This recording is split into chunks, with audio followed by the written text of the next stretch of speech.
Se assim o Senhor nos permitir, nós estaremos entrando no capítulo de número 6, Mateus, capítulo de número 5. Nós vamos ler dos versos de número 43 ao verso de número 48. Mateus 5, do 43 a 48.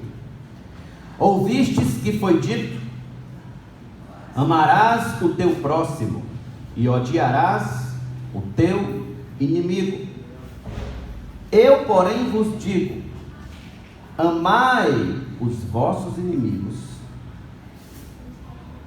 e orai pelos que vos perseguem, para que vos torneis filhos do vosso Pai Celeste, porque Ele faz nascer o seu sol sobre maus e bons, e vir chuvas sobre justos e injustos. Porque se amardes os que vos amam, que recompensa tendes? Não fazem os publicanos também o mesmo? E se saudardes somente os vossos irmãos, que fazeis demais? Não fazem os gentios também o mesmo? Portanto, sede vós perfeitos, como perfeito é o vosso Pai Celeste. Vamos orar. Querido Deus e Pai, te dou graças por tua palavra. Rogo, Senhor, que neste momento o teu Espírito Santo nos ilumine, nos ajude, nos dê sabedoria e abra o nosso entendimento. Faça com que a cegueira dos nossos olhos desapareçam ante a luz da tua palavra, e que possamos assim enxergar perfeitamente a tua vontade registrada nesse texto para os nossos corações. Em nome de Jesus, nós te agradecemos e todos nós digamos amém. Amém. Amai os vossos inimigos. Muito bem, nós seguimos com a nossa análise do Sermão do Monte, pregado por nosso Senhor e registrado por Mateus. Como já bem falamos, este sermão, ele não é um mero código de ética, onde qualquer um pode decidir colocá-lo em prática e assim se considerar um cristão. Isso por quê? Porque este sermão traz marcas que somente podem ser vistas na vida de alguém que nasceu de novo, de um cristão genuinamente bíblico. Por exemplo, ser perseguido por causa de Cristo. Essa marca que nós vamos encontrar nos versículos 10 ao 12, muito claramente só pode ser vista na vida de um cristão, de alguém que de fato nasceu de novo, de alguém que de fato tem Deus por seu Pai. Então, nós chegamos hoje à nossa sexta e última antítese que nosso Senhor faz ao ensino dos escribas e fariseus. Ele nos trouxe a verdadeira interpretação em 5 antíteses anteriores. Por exemplo, o Senhor nos trouxe a verdadeira interpretação sobre o não matarás, sobre o não adulterarás, sobre o divórcio e o novo casamento, sobre o não jurarás falsamente. Ou seja, a palavra do crente, ela tem que ser o quê? Sim, sim e não, não. Estudamos isso e vimos isso claramente. E vimos semana passada a quinta antítese, que nós como crentes não devemos nos vingar quando fazem o mal contra nós. E agora nós chegamos àquela antítese que nos ensina qual deve ser a nossa atitude para com nossos inimigos, aqueles que de fato nos odeiam. Então, irmãos, aqui não temos um desafio de passividade, como na antítese anterior do não se vingar. Aqui nós temos um desafio de ação, de proatividade, de agir, sair da nossa zona de conforto e praticar a grande mensagem do Evangelho, que é o amor sacrificial. Muito bem, a fim de entendermos então o que o nosso Senhor está dizendo, é necessário nós começarmos observando o que era ensinado em seus dias. O que naquela época os homens ouviam? O que era ensinado para todos ali em Jerusalém e redondeza? Em primeiro lugar, era ensinado o quê? Amar ao próximo e odiar ao inimigo era o normal. Amar ao próximo e odiar ao inimigo. Veja comigo o verso de número 43. Permaneça com sua Bíblia aberta, que hoje nós vamos folhear bastante as Escrituras. Ouvistes que foi dito: amarás o teu próximo e odiarás o teu inimigo. Veja, aqui os escribas e fariseus, eles não apenas fizeram a supressão do espírito da lei, mas também fizeram um acréscimo à lei. Por quê? Porque em lugar algum da lei é ensinado a parte B do versículo 43, que diz: odiarás o teu inimigo. De onde, pois, pastor, eles tiraram essa partícula, odiarás teu inimigo? De onde eles tiraram isso? Bem, preste atenção. Os estudiosos acreditam que eles fizeram uma inferência de passagens que tratam das guerras do povo de Israel, onde eles recebiam ordens de ataque aos povos inimigos, e ao mesmo tempo dos chamados salmos imprecatórios. O que são os salmos imprecatórios? Quando você lê na Bíblia o salmista dizendo: Senhor, quebra os queixos deles, isto é um salmo imprecatório. Por exemplo, vamos ser mais claros, abra sua Bíblia aí no Salmo de número 69. O Salmo de número 69, verso de número 23 a 25. Salmo 69, 23 a 25. Diz assim a palavra: obscureçam-se-lhes os olhos, para que não vejam, e faze que sempre lhes vacile o dorso. Derrama sobre eles a tua indignação, e que o ardor da tua ira os alcance. Fique deserta a sua morada, e não haja quem habite em suas tendas. Isso é um salmista falando contra os seus inimigos. Todavia, qual é o grande problema em tratar as guerras de Israel, ou os salmos imprecatórios, como respostas para se odiar um inimigo no campo pessoal, no campo individual?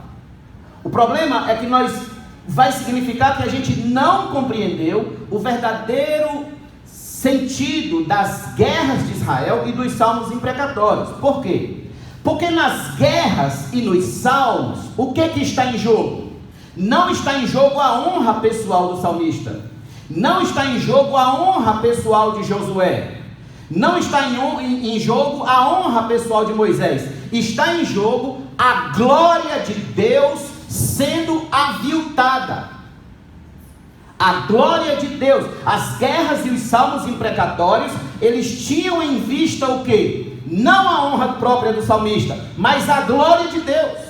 O fato de Deus estar sendo desonrado por um povo, como por exemplo, vocês podem ler lá em Êxodo o que Deus fez com os cananeus, na guerra contra os cananeus. Muito bem, Dietrich Bonhoeffer, aquele mártir alemão cristão, ele disse algo muito interessante: as guerras de Israel são as únicas guerras santas da história. Eram as guerras de Deus contra o mundo da idolatria. Então, essa era a razão da guerra. E os salmos imprecatórios? O Dr. Martin Lloyd Jones, comentando sobre isso, ele disse: a honra de Deus está ali em foco. E o zelo do salmista pela casa de Deus era o motivo impulsionador que o levara a escrever daquela forma, como nós acabamos de ler no Salmo 69. Outra pergunta tola que fazem nesse ponto, sobre a questão de odiar o inimigo ou de amar o inimigo, é a seguinte: se Cristo nos mandou amar os inimigos, porque Ele mesmo condenou os fariseus? Mateus 23, ele pronuncia vários ais de juízo contra os fariseus. E eis a resposta: Jesus condenou os fariseus pelo mesmo motivo que condenará a qualquer homem que se levantar contra a glória de Deus com falsos ensinos em seu nome. Assim como ele condenou os fariseus que ensinavam errado a palavra de Deus, ele vai também condenar os falsos mestres de nossa época que se levantam ensinando errado a palavra de Deus. Da mesma forma, logo, para nosso Senhor, é a glória de Deus que está em jogo. A glória de Deus, não meramente a glória humana. John Stott vai dizer que isso é o ódio perfeito. O que é o ódio perfeito? É você odiar todo e qualquer insulto ao nome de Deus, todo e qualquer desonra à glória de Deus. Entretanto, meus irmãos, havia um ensino muito claro e sintonizado com o ensino de nosso Senhor no Antigo Testamento, que os fariseus e os escribas faziam questão de inobservar, de não valorizar, de não levar em conta. Observe, na cabeça de um fariseu, ele tinha que amar o seu próximo. E quem era o seu próximo? O seu próximo era apenas quem fosse judeu, alguém que fosse de sua própria raça, alguém que pertencesse somente a seu povo e a ninguém mais. Ouça isso: se não é judeu, não tem por que amar. Era isso que pensavam os fariseus. Só que na parábola do bom samaritano, nosso Senhor nos mostra quem é o nosso próximo. Lembra da parábola do samaritano, do bom samaritano? Muito bem. Todavia, desde o Antigo Testamento, o ensino de respeitar os inimigos, de lidar com eles de forma amorosa, já era ensinado no próprio Antigo Testamento. Por exemplo, abra sua Bíblia comigo em Deuteronômio 22. Deuteronômio 22. Olha o que era ensinado já naquela época por Moisés. Deuteronômio 22. Nós vamos ler os versos de número 1 ao 4.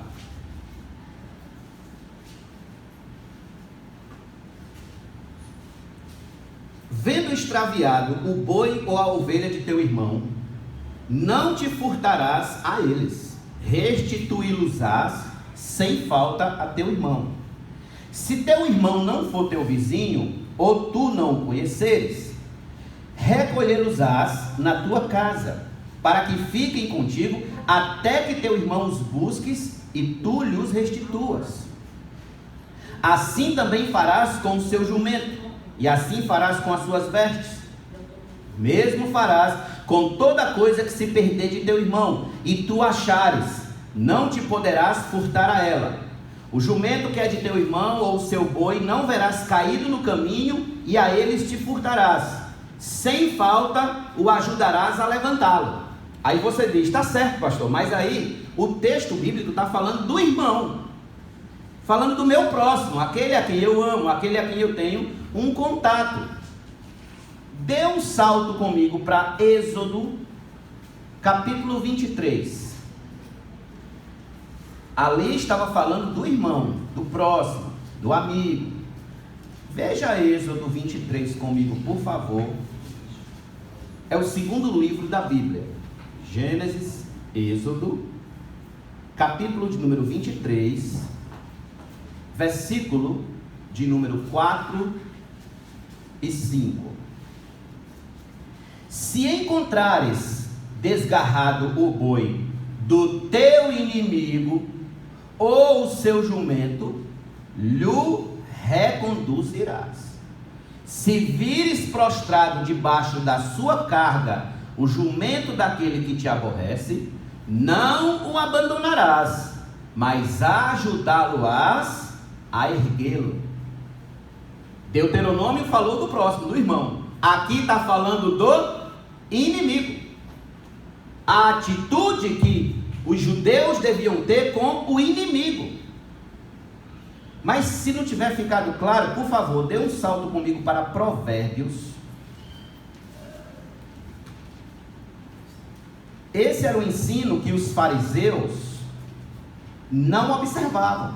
Era parte do ensino bíblico que eles deixavam passar em branco. Provérbios 25, versículo 21. Se o que te aborrece tiver fome, quem é aquele que te aborrece? Provérbios 25, 21. É o inimigo. Aquele que te chateia, aquele que te odeia, aquele que não gosta de ti. Se ele tiver fome, dá-lhe pão para comer. Se tiver sede, dá-lhe água para beber. Porque assim amontoarás brasas vivas sobre a sua cabeça, e o Senhor te retribuirá. Quando diz amontoarás brasas vivas sobre a tua cabeça, sobre a sua cabeça, o texto está querendo dizer o seguinte: você vai mexer com a consciência dele. Como é que ele é meu inimigo e age com amor para comigo? Isso é uma questão de consciência. Muito bem. Olha o ensino então de nosso Senhor nas páginas do Antigo Testamento. Os fariseus fechavam os olhos para isso. Não davam atenção, não davam importância. Esse era o famoso ensino que os fariseus faziam questão de não considerar em sua prática. Meus irmãos, podemos dizer que o ensino de odiar ao inimigo, ele é super aceitável, super cativante ao nosso coração caído, não transformado, não nascido de novo. Por natureza pecaminosa, sempre somos inclinados a guardar rancor, a guardar amargura daqueles que nos ferem, daqueles que nos machucam. Nosso coração fica enegrecido de rancor, enegrecido de amargura, por causa daqueles que nos ferem. Basta encontrar a pessoa, ou basta vê-la nas redes sociais, para que nosso humor mude, se transforme, e nosso comportamento fique absolutamente alterado. Isso prova, sabe o quê? O quanto somos controlados pelo que as outras pessoas nos fazem ou falam de nós. O quanto as pessoas nos controlam nossas emoções, controlam nossos sentimentos, controlam o nosso humor. Já teve aquela sensação? Aquela pessoa que não vai com a sua cara, você não vai com a cara dela, e quando você entra no ônibus, a primeira pessoa que você vê sentada é ela. Aí se altera o humor, pronto. O dia já começou, como se diz, com o pé esquerdo. O que é que acontece? Acontece que o ensino de odiar o inimigo, ele é muito mais aceitável ao nosso coração caído. É mais fácil para nós odiar o inimigo do que amar o inimigo. E aí, deixa eu chamar um pouco a atenção aqui nessa questão, porque nós estamos vivendo no Brasil uma polarização política muito forte. Direita, esquerda, eu sou isso, eu sou aquilo. Muito bem. E aí eu fico a me perguntar até que ponto a gente não cai nesse pecado aqui de estar odiando o inimigo quando se trata de uma ideologia política diferente da nossa. Até que ponto a gente não está fazendo a mesma coisa que os fariseus. Por isso que a gente tem que ter cuidado. Por isso que a gente tem que vigiar o nosso coração. Toda a nossa conduta vive muitas das vezes sendo governada pelas ações dos outros, pelo que os outros fazem, pelo que os outros falam. Nós mais reagimos do que agimos, e isso a gente vive 24 horas tenso, rancoroso. Surge a pergunta: como se livrar desse tipo de situação embaraçosa? Como resolver esse problema? Como viver apenas para a glória de Deus e não para a mera satisfação das pessoas? Como viver sem rancor, sem amargura, sem ódio no coração? Isso nos leva ao nosso segundo ponto, que é o ensino do nosso Senhor. O que foi que nosso Senhor ensinou? Amar ao nosso inimigo. Se for só ao próximo é fácil, mas o Senhor vai além, e Ele disse: não, o que vocês estão ouvindo está errado. Se vocês querem o ensino certo, se vocês querem a doutrina correta, se vocês querem o caminho certo para seguir, o caminho certo para seguir é isso aqui: ame o seu inimigo, ame a ele. Na antítese anterior, nós temos uma conduta negativa, ou seja, não resistir ao perverso, não se vingar. É somente isso que na antítese anterior, nos versículos anteriores a esse que lemos em Mateus 5, está escrito: não retaliar o mal que alguém nos faça. Mas agora nós estamos analisando o desafio que o cristão tem de ter uma conduta, de ter um comportamento, de ter uma ação puramente positiva quanto ao mal que ele faz, que nos fazem. Porque na antítese anterior nós temos a não reação. Agora na antítese presente nós temos a ação cristã, a proatividade. Agora, a fim de que saibamos o que o nosso Senhor está ensinando aqui, devemos analisar as palavras dele em cima de algumas perguntas. Primeira pergunta: o que o cristão deve fazer ao seu inimigo? O que o cristão deve fazer àquele que lhe odeia? Tem pessoas que lhe odeiam? Você sabe que tem pessoas que lhe odeiam? Tem inimigo? Eu tenho inimigo. É difícil viver nessa vida sem inimigo. Cristo teve inimigo, mais santo que ele, impossível.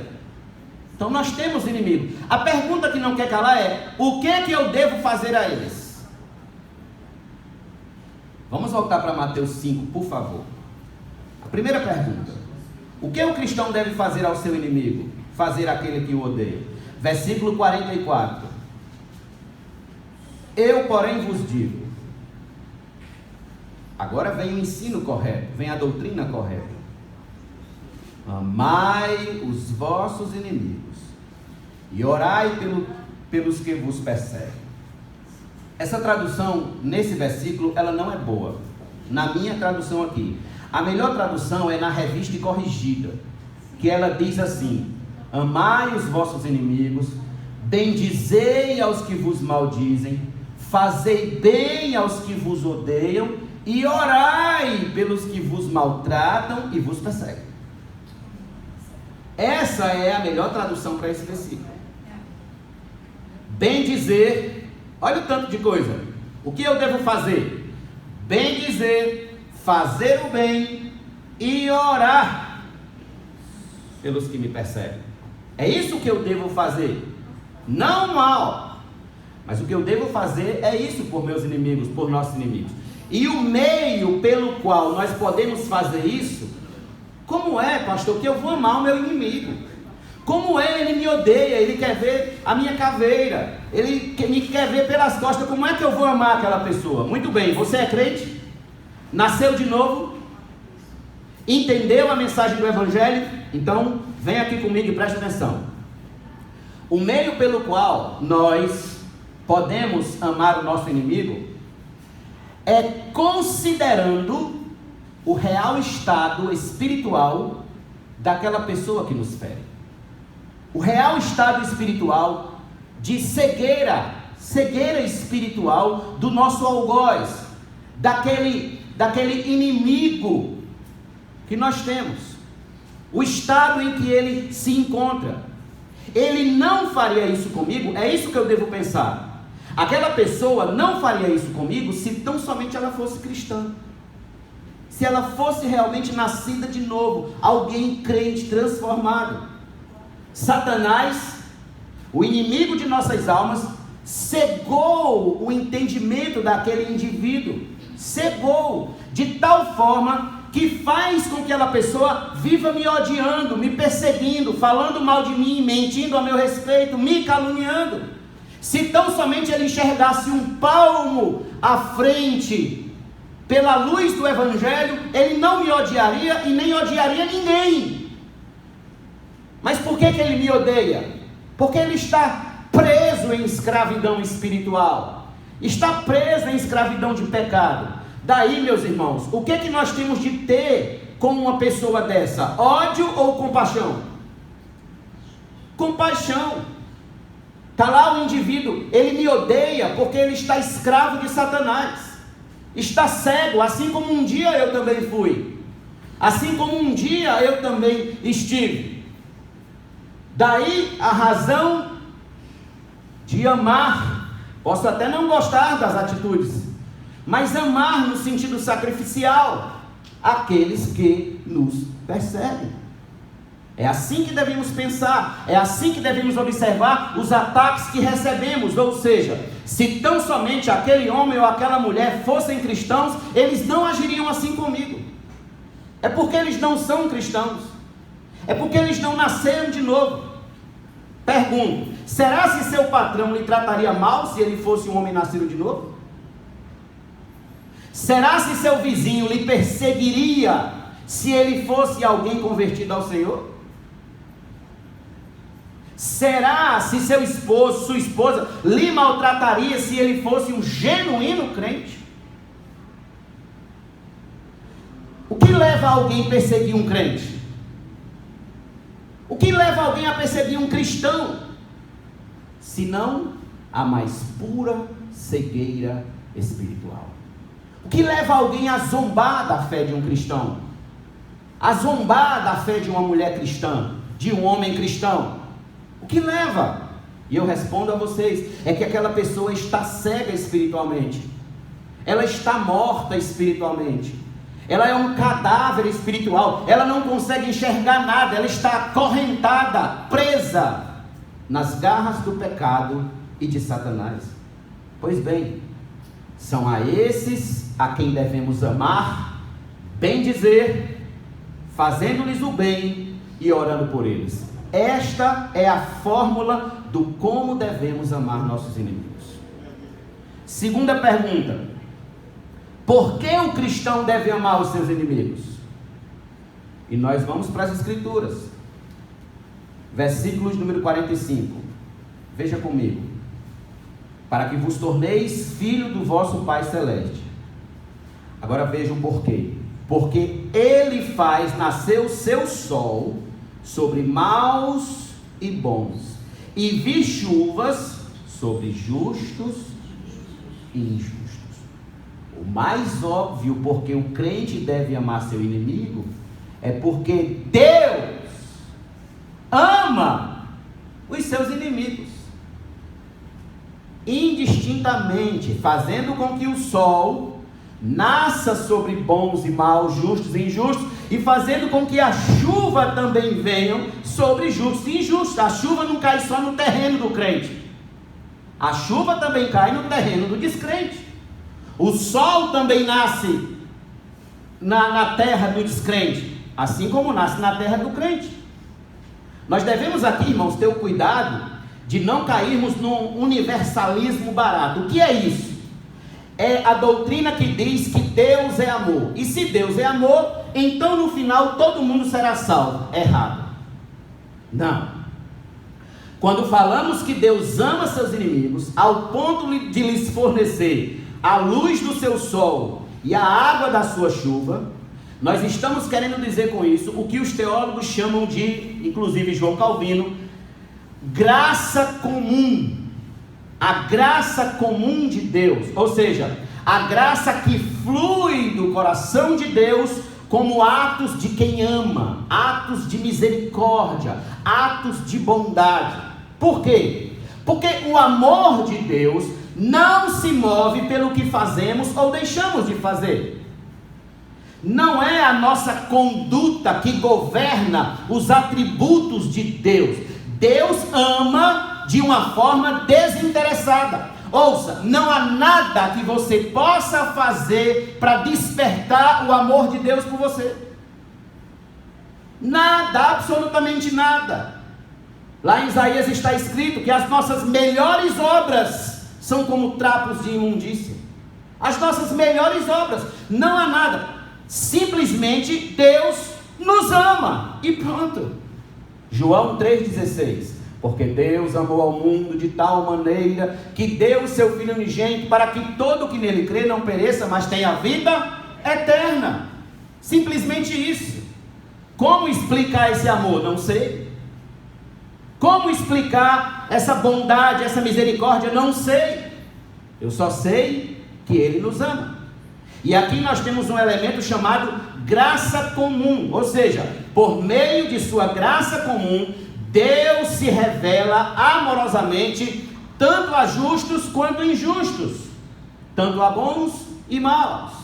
E esse amor nasce, como diz o Dr. Lloyd Jones, do seu eterno coração amoroso, que não se deixa comover por qualquer motivo fora dele mesmo. Não são os motivos que levam Deus a dar chuva para uns e para outros não. Não existe isso. Há uma graça comum. Nós não estamos falando da graça especial. Estamos falando da graça comum. Ou seja, a chuva é para todos e o sol para todos. Portanto, é dessa maneira e por essa razão que devemos amar nossos inimigos. Porque se Deus ama os inimigos dele dessa forma, nós também devemos amá-los. Mas como se isso não bastasse, vejamos o exemplo de nosso Senhor na cruz do Calvário, enquanto os homens zombavam, escarneciam, lhe maltratavam ferozmente. Abra sua Bíblia comigo em Lucas capítulo 23. Lucas 23, verso de número 34.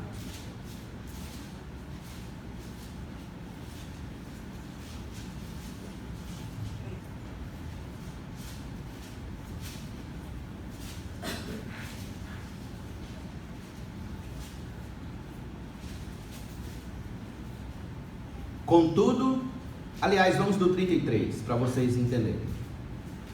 Quando chegaram ao lugar chamado Calvário, ali o crucificaram, bem como aos malfeitores, um à direita, outro à esquerda.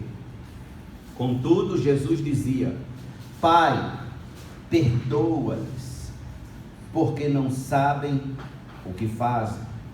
Então, repartindo as vestes dele, lançaram sortes. Quero chamar a sua atenção para essa palavrinha. Contudo, Jesus dizia, não disse. Jesus dizia. Verbo conjugado em ação contínua. Ele dizia. Ele não disse e pronto. Em outras palavras, ele continuou amando os seus inimigos até seu último suspiro. Dizia, o que era que Jesus dizia? Pai, perdoa-os, porque eles não sabem o que fazem. Outro grande exemplo que temos, meus irmãos, é o do jovem Estevão. Quando o jovem Estevão estava sendo apedrejado, maltratado por aqueles algozes, ele orava ao Senhor dizendo: Senhor, não lhes impute este pecado. Não lhes impute este pecado. Na hora da morte, era isso que ele dizia. Abra sua Bíblia comigo em Romanos capítulo 12, por favor. Romanos capítulo 12. Acompanhe comigo versos 17 ao 21. Romanos 12.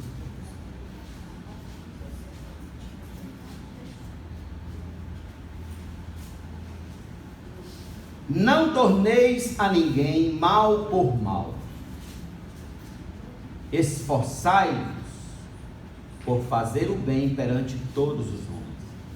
Se possível, quanto depender de vós, tende paz com todos os homens.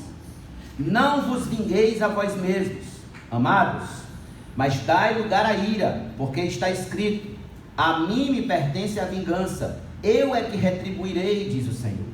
Que claramente está dizendo, o crente não deve se vingar. Verso 20, pelo contrário, isso aqui nós lemos lá em Provérbios 25, 21. Se o teu inimigo tiver fome, dai-lhe de comer, se tiver sede, dai-lhe de beber, porque fazendo isto amontoarás brasas vivas sobre a sua cabeça. Não te deixes vencer do mal, mas vence o mal com o bem. É isso que devemos fazer. Aqui está envolvido o princípio do autossacrifício. Autossacrifício. Como disse John Stott, acertadamente, John Stott disse: foi enquanto ainda éramos inimigos que Cristo morreu por nós para nos reconciliar com Deus. Romanos 5,10 está escrito. Aí ele continua: se ele se deu pelos seus inimigos, nós também temos de nos dar pelos nossos. Quando Cristo veio lhe salvar e lhe salvou, sabe qual era a sua condição? Inimigo. Você era inimigo de Deus. Você estava afastado, rebelde, inimigo. É o que está escrito em Romanos 5,10. É o que está escrito em 2 Coríntios capítulo 5 para o capítulo 6, que ele nos reconciliou. Ora, reconciliou por quê? Porque estávamos afastados, em estado de absoluta inimizade. Então, porque Deus ama seus inimigos, porque Cristo ama seus inimigos, porque a igreja primitiva deu exemplo de amar seus inimigos, nós também devemos amar nossos inimigos. Não sejamos frouxos. Isso não necessariamente quer dizer que eu deva gostar das atitudes dos meus inimigos. Não. Eu não sou obrigado. Jesus não está dizendo, eu porém vos digo, gostai das atitudes dos seus inimigos. Não. Não sou obrigado a gostar das atitudes deles. Mas eu sou obrigado sim a vencer o mal com o bem. A amá-los nas condições em que eles encontram. Eu entendi que eles agem assim porque estão cegos no pecado. Eu entendi que eles agem assim porque estão escravos de Satanás. Amar aqueles que querem ver a nossa caveira, irmãos, bendizendo a eles, fazendo bem a eles, orando por eles, recomendando-os diariamente ao Senhor e abençoando-os com palavras, é o nosso dever. E aí eu pergunto a você, você já orou pelo seu inimigo hoje? Você já abençoou alguma vez aquele que lhe maltrata? Em casa, no emprego, na escola, na vizinhança? Já fez o bem a alguém que só queria ver a sua destruição? Porque às vezes, para a gente fazer o mal ao nosso inimigo, a gente só precisa não fazer nada. Tipo, seu vizinho lhe persegue. Seu vizinho faz questão de botar o som bem alto para lhe perturbar. Camarada que odeia crente, sabe que você é crente e odeia você. E aí de repente ele sai de férias, viaja para a melhor cidade do Brasil, Fortaleza, e você vê, de repente você vê alguém pulando o muro dele. Você precisa fazer alguma coisa? Só precisa não fazer. Dá vontade? Dá. Coração caído, querendo se vingar agora. Mas aí você não faz isso. Aí você observa lá o que Cristo fez, o que Deus fez, o que a igreja faz na sua história. E você então liga para a polícia e em sequência você liga para o seu vizinho. Fulano, acabaram de pular no teu muro, liguei para a polícia, já estou aqui observando a tua casa para ti.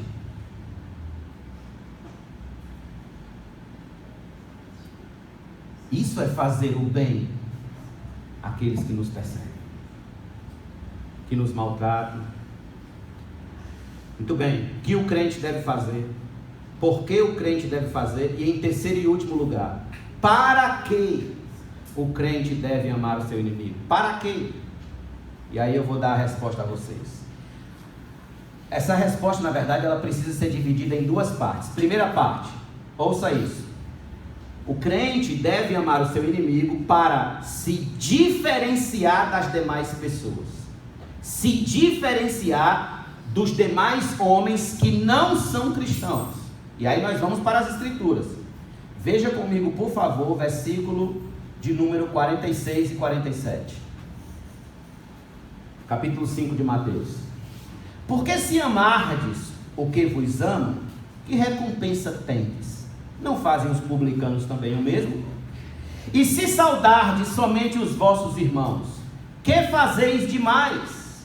Não fazem os gentios também o mesmo? Veja só, os publicanos eram os judeus que coletavam os impostos para os romanos. Logo, eles eram muito odiados pelos demais conterrâneos, porque sendo eles judeus, iam cobrar os impostos dos judeus. Ninguém queria muita associação com os publicanos. Por isso que os fariseus vão acusar Jesus, dizendo que ele anda com pecadores e publicanos. Porque ninguém queria, era feio para um judeu comum se associar a um publicano. Os gentios já é o oposto. Os gentios eram os romanos. Os gentios, os romanos, eles olhavam para os judeus com um olhar de desprezo, porque os judeus eram o povo escravo de Roma, era o povo cativo de Roma. Então eles olhavam para os judeus com rejeição, com um olhar de desprezo, e eles não se associavam com os judeus. Eles também viviam nos seus guetos gentílicos, sem qualquer simpatia ou amizade com os judeus. Nosso Senhor diz que se nós agirmos assim, cumprimentando, abraçando, amando, dando bom dia, boa tarde, boa noite, somente aos que nos amam, o que a gente está fazendo demais? Que diferença nós temos deles? O que nos faz melhor do que eles? É aí onde está o erro.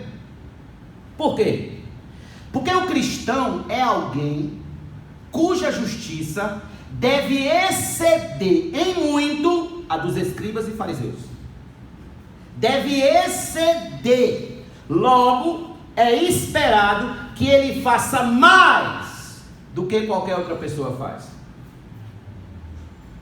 Em tudo no cristão, quanto ao bem, tem que ser mais do que o que qualquer outra pessoa faz. Se lhe ferir a face direita, volta-lhe a outra. Se lhe obrigar a andar uma milha, vai com ele 2. Se querem te tirar a túnica, dá também a capa. Essa é a atitude do cristão. Odiar os inimigos, qualquer um pode fazer, quem não pode? Amar somente aos amigos, aqueles que nos elogiam, aqueles que dão like nas nossas fotos, aqueles que curtem o que a gente posta, isso aí é bom.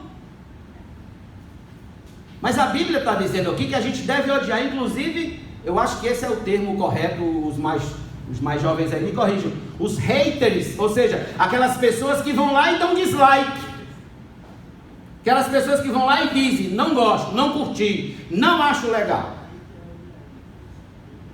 Então, amar o inimigo, orar por ele, abençoá-lo, somente um cristão nascido de novo é capaz de exprimir estas atitudes. O crente, irmãos, não é alguém comum. O crente não é um homem comum, não é uma mulher comum. O crente é alguém especial.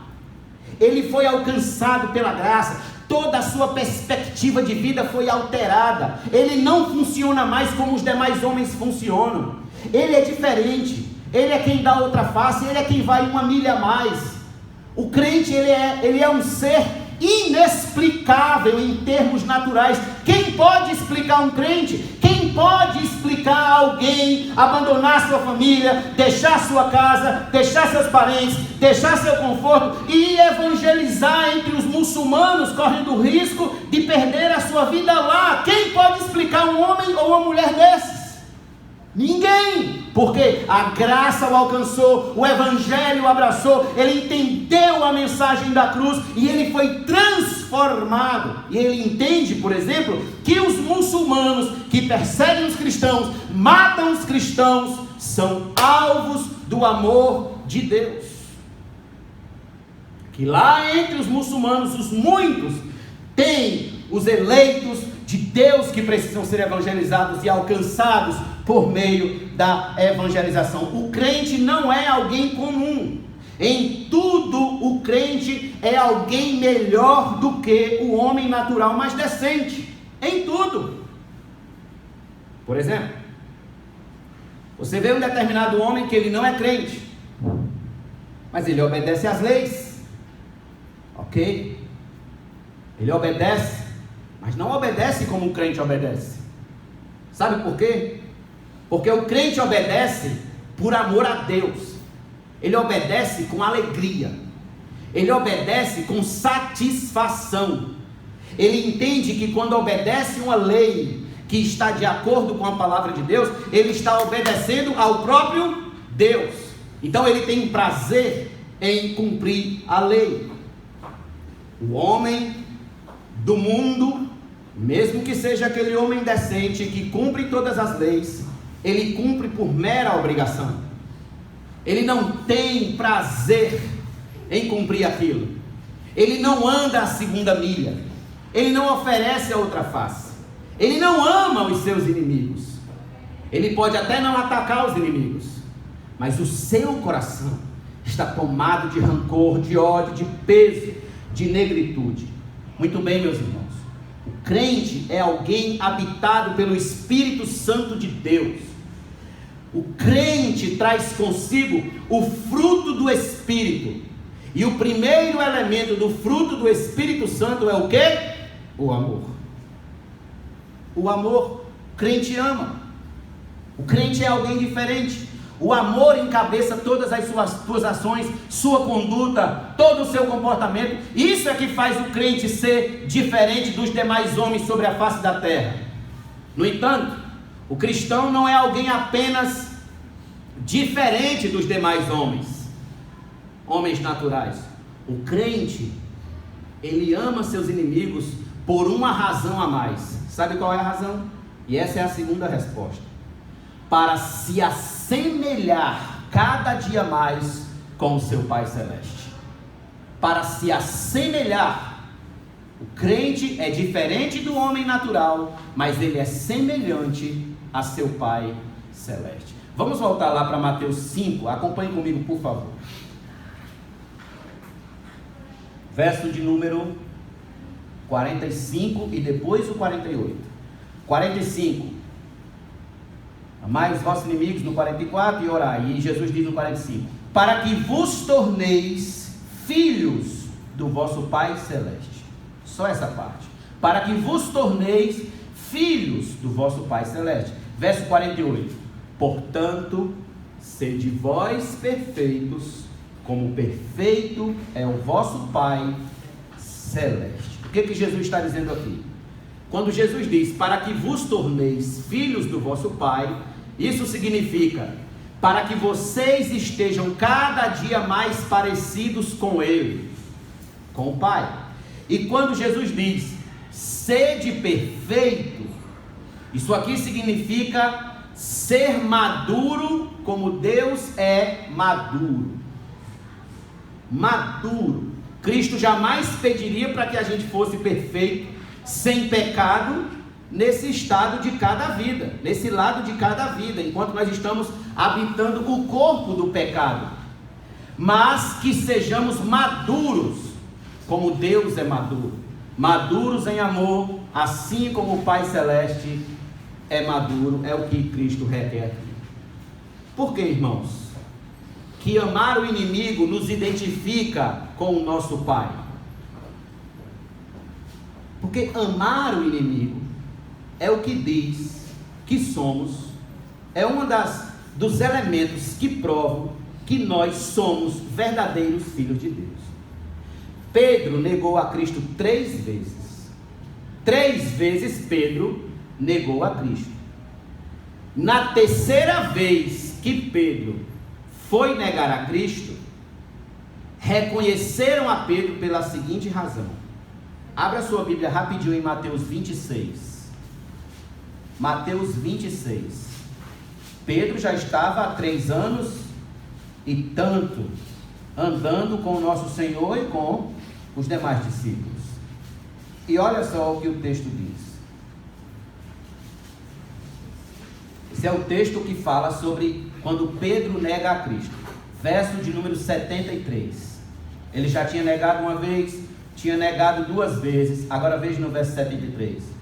Logo depois, aproximando-se os que ali estavam, disseram a Pedro: verdadeiramente és também um deles, porque o teu modo de falar o denuncia. Olha, o teu modo de falar te denuncia. Eis aqui as semelhanças identificadas em Pedro com Cristo e com os demais discípulos. O teu modo de falar. A pergunta: o nosso modo de falar da gente identifica que somos filhos de Deus? Identifica a gente com Cristo? Certa feita Jesus disse para alguns judeus quem era o verdadeiro pai deles. E a causa de Jesus ter dito isso foi essa aqui. Abra sua Bíblia em João capítulo 8. João 8. Nós vamos ler do verso 39 ao 44.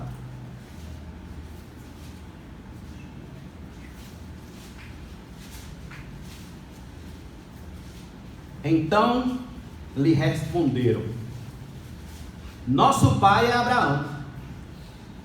Disse-lhe Jesus: se sois filhos de Abraão, praticai as obras de Abraão. Mas agora procurais matar-me, a mim, que vos tenho falado a verdade que ouvi de Deus. Assim não procedeu Abraão. O que é que Jesus está dizendo? Se vocês são filhos deles, por que vocês não se identificam com as mesmas atitudes do vosso pai? Aí Jesus continua: vós fazeis as obras de vosso pai.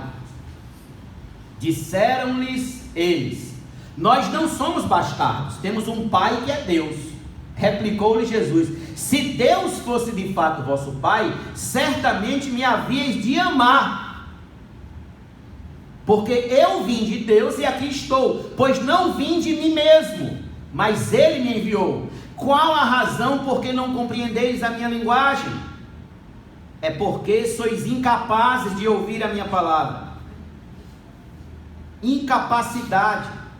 Precisa haver capacidade por parte da graça de Deus. Versículo 44. Vós sois do diabo, que é o vosso pai, e quereis satisfazer-lhes os desejos. Ele foi homicida desde o princípio e jamais se firmou na verdade, porque nele não há verdade. Quando ele profere mentira, fala do que lhe é próprio, porque é mentiroso e pai da mentira. Ou seja, assim como o diabo foi homicida desde o princípio, eles estavam querendo matar a Cristo. Sabe por que eles estavam querendo matar a Cristo? Porque eram filhos de Satanás. As atitudes deles se assemelhavam com as atitudes do seu pai. Eles se identificavam como filhos do diabo por essa maldita razão que é o homicídio. Veja, quando Jesus diz que devemos ser perfeitos como perfeito é o nosso Pai Celeste, Ele quer que sejamos identificados com Deus, maduros, santos, sábios, amorosos como Deus é. Amar o inimigo mostra de quem eu sou filho. Isso é uma atitude do meu Pai. Se eu minto, eu estou mostrando que sou filho de quem? Do pai da mentira. Se eu falo a verdade, se eu vivo a verdade, se eu pratico a verdade, se eu ando na luz, que eu sou filho do Pai das luzes. Tiago vai dizer. Então, eu sou identificado, você é identificado com o Pai Celeste quando você tem as mesmas atitudes que Ele tem.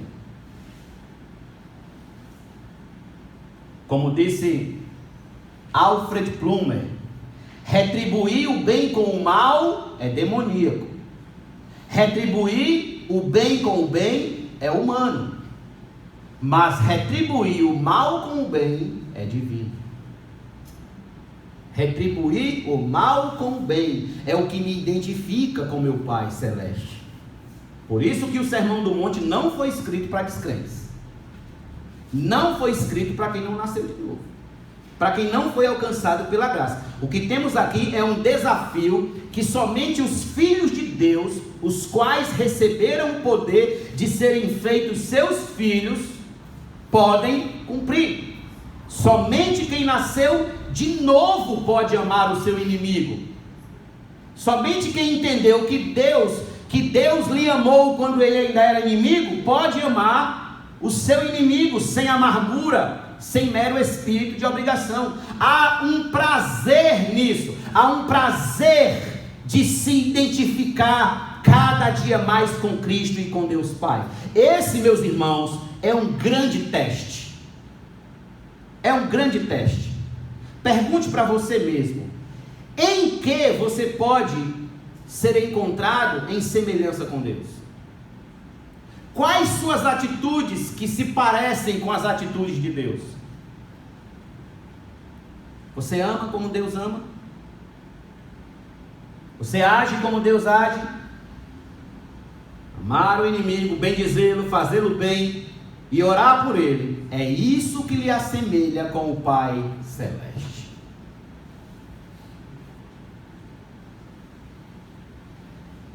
Peça ajuda e sabedoria ao Espírito Santo para que lhe ajude nesse desafio cristão. Eu disse a vocês domingo passado que a mensagem de hoje era mais desafiante do que a que nós ouvimos domingo passado. A do domingo passado, basta que você não faça nada, não se vingue, mas a desse domingo diz que você tem que fazer. Lidera o mal, você vai e retribui com o bem. Em seu livro Contra Toda a Esperança, o poeta cubano Armando Valladares, perseguido e preso por Fidel Castro, ele conta a história de um senhor conhecido como Irmão da Fé. O Irmão da Fé. O que esse homem fazia quando preso junto com ele foi maravilhoso. O que ele viveu como cristão ali foi fantástico, maravilhoso. Eu trouxe aqui um pedaço do capítulo para ler para vocês sobre o irmão da fé. E é assim que nós amamos os nossos inimigos. Por favor, me permita ler para vocês esse pedaço do capítulo do livro de Armando Valladares. O irmão da fé é o título do capítulo. O irmão da fé. Ouça, por favor, com atenção. O plano de trabalhos forçados teve uma consequência que escapou aos especialistas em conduta humana do Ministério do Interior. O presídio uniu-se de maneira monolítica diante da agressão de um inimigo comum que batia, fustigava, torturava. Produziu-se uma sensibilização e identificação total. E cada vez que batiam em alguém, era como se batessem em todos. Toda vez que assassinavam um de nós nos campos de concentração, era um irmão que nos matava e nos doía a alma, doía o sangue. A angústia e o horror foram nos unindo mais e mais. Naquele sábado, os grupos de prisioneiros regressavam às circulares ao entardecer. Homens rodeados de fuzis e baionetas iam chegando silenciosos dos campos de trabalhos forçados, formando apertadas filas de fome, suor e cansaço, sujos, descalços, alguns e outros com as roupas em trapos. tinham os ombros caídos e as costas encurvadas, como se suportassem sobre si todas as amarguras e misérias humanas. O grupo 26, com suas 4 quadrilhas, avançava devagar pela estrada que corria paralela ao nosso edifício. Estavam cansados, extenuados, mais do que andar, arrastavam-se quase sem forças para erguer as pernas. Os guardas exigiam mais rapidez na marcha e ameaçavam, agitando ao ar facões e baionetas. Os prisioneiros fizeram esforço, mas os guardas queriam mais e começaram as pancadas com as lâminas de lado. Andem logo, malditos! Gritavam enquanto descarregavam a raiva. Lâminas de facões e de baioneta cantavam nas costas dos presos. De repente, um preso de cabelos brancos, enquanto carregavam em suas costas pancadas de lâmina de facão, ergueu os braços para o céu e gritou, olhando para cima: perdoai-os, Senhor, eles não sabem o que fazem. Todos chamavam esse homem de Gerardo. Simplesmente chamavam-no de irmão da fé. Pregador protestante, havia dedicado a sua vida a propagar a palavra de Deus. Ajudou muitos a enfrentar a morte com coragem e serenidade. E ia e vinha constantemente entre os grupos, infundindo fé, tranquilizando os ânimos, dando apoio. Auxiliou a muitos consolou. Tirava-nos da cama para participar do culto. Levanta-te que o Senhor te chama. Não se podia dizer não ao irmão da fé. Se percebia alguém pensativo e triste, dizia: quero ver você no culto hoje à tarde.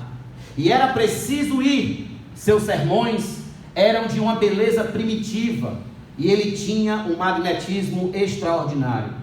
Desde o púlpito que improvisava, cobrindo velhos caixotes de bacalhau com um lençol e com uma cruz simples, a voz atroadora do irmão da fé nos dava seus sermões diariamente.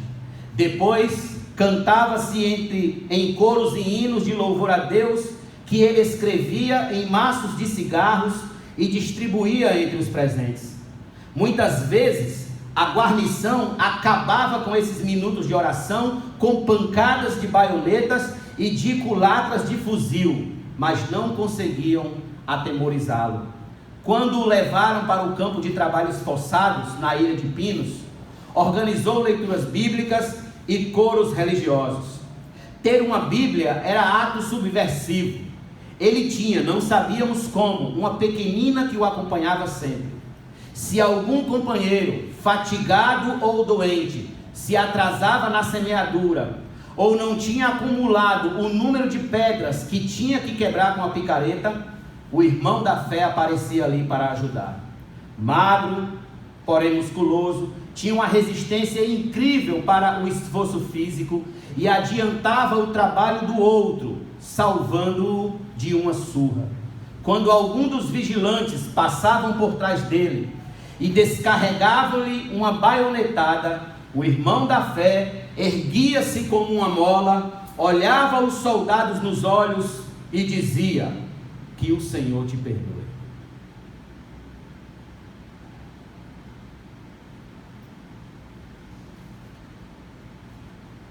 Vamos ficar de pé.